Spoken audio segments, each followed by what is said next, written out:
I'm Kathleen Beachboard, and I teach English for high school. A lot of the time, teenagers feel like they're not in control.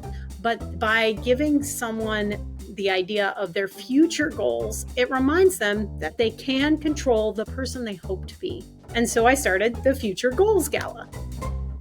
It helps me connect with my students based off of their dreams and future passions, and it gets them thinking about all those things that matter to them.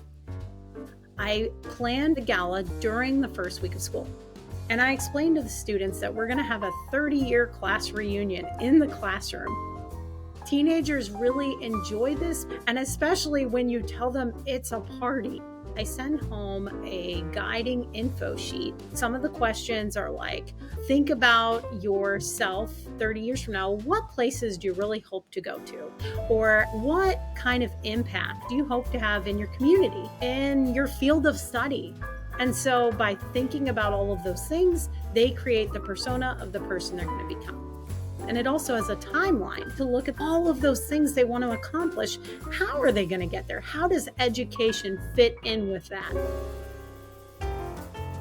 So on the actual day, I hang up a giant banner that says 30-year class reunion, and I fill champagne glasses with apple juice. Then the students come in and introduce themselves as the person they've become. It's really funny because they're like, I haven't seen you in years. How are you, John?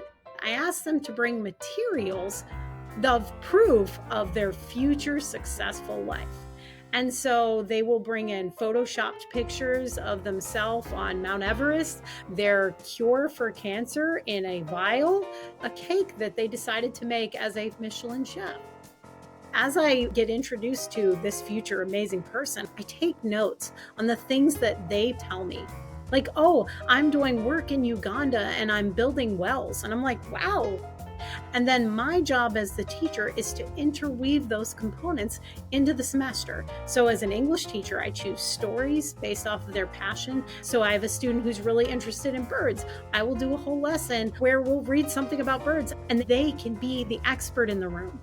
For a teacher who says this seems like a lot of extra work, it is, but it's worth it because this gives them motivation to be in school for what they're doing in the classroom, showing that you are invested not just in the student for their education, but you're invested in the person they're going to become.